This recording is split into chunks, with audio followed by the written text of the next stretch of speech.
What's up? What's up? Good day. It's day 72 sa ato ang Zola Gapi and Chicken backyard update, quick update sa itong mga binuhi. So tara, isa din bilin. So di na siya makuya nagkuhan ang lamok diri. Uy, nay 3 guppies here, 3 little guppies. Ito ka guppies, mga blue mosque ko. Hindi rin, napapagapon. So, napagapon din rin.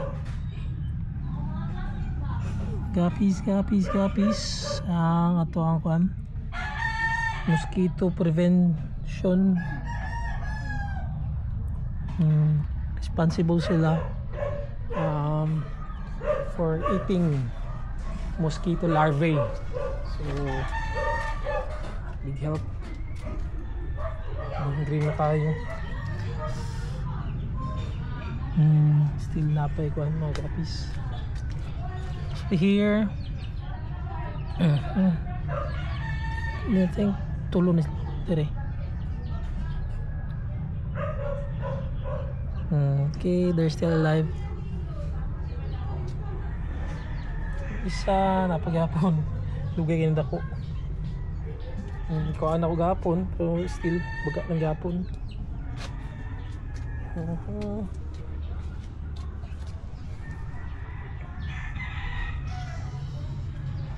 Nara mga guppies dire, nindot kayo. Okay na kayo mga aquatic plants. Pearlweed, ibaga-baga na. Guppy grass siya tawag ni. Duckweeds and azula na pagyapon. So gibutan na ako dire kay para ang mga manok self-service na sila. If gutom sila,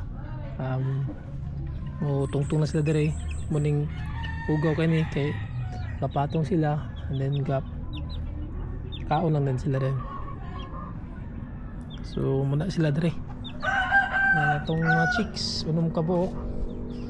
So biyag na ay 4 kalaki, and then na ay 2 kabay.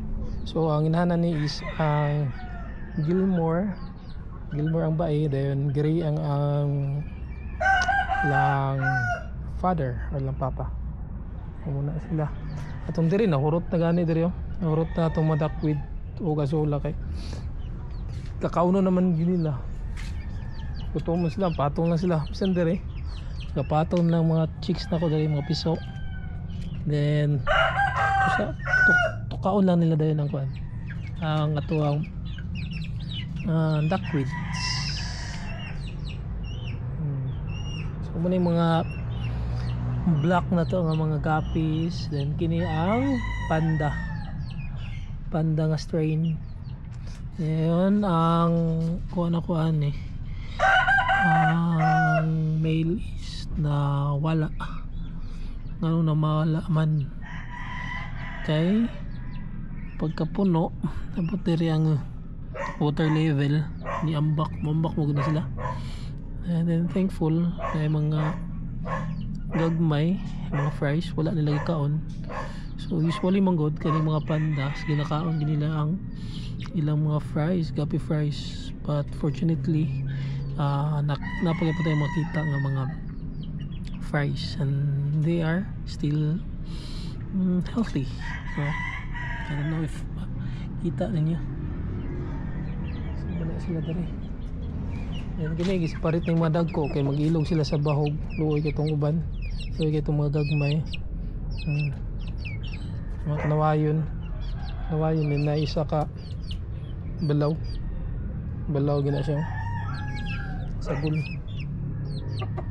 Apa kayo ako no nawayan nga ba yun?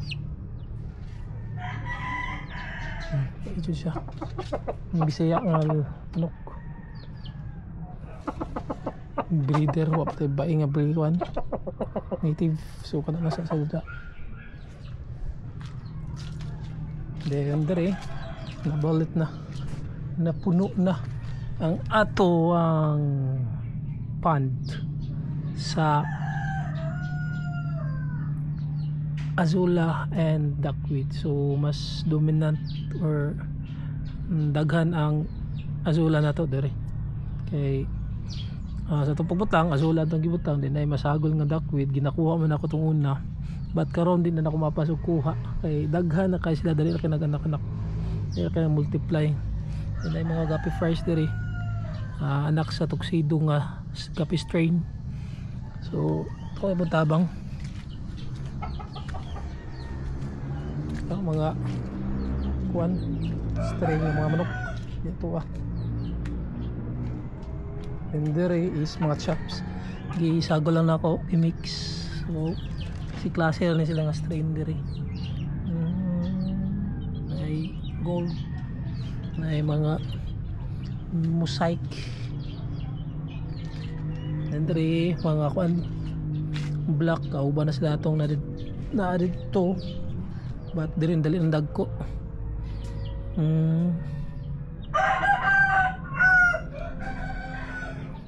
Tira na sila, sada na dia. Hindi rin itong mga blue moose ko, dagang kay mga guppy fries diri.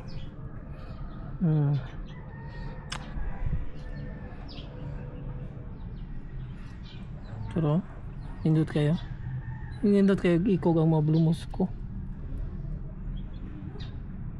Dagan na sila dire. Okay, atong mga katong ginaseparate na ako, then mudagko sila, ginabalhin na din ako dire. So mag-anak-anak sila, ang mga anak i-transfer. So di na mapas, di na ako mapas sila. But the good thing is pure lang yapon sila. Pure lang yapon lang strain, wala na mix, wala na chops. Ang gray nga ba itong gray nga kuan ba yung ikta na ako kay kuan para maanad, and then gi-swap na ako silang duha kay adlok mo na siya itong pula. Biyog hindi rin, galuya-luya na sila kahit tungkol sa panahon, ba't na ay bahog. Hindi kayong gahapon ay namatay duha. Depende lang sa survive nila. Sayang talaga bitag ko ano. Dire akong tanawan ni na ay duha ka laki, ay duha ka talisay nga laki, ada na ning pula, and ang iba na ni is baina. So mura ito na itong mga magulang nila ni mga grays. So I think that's all for today's video.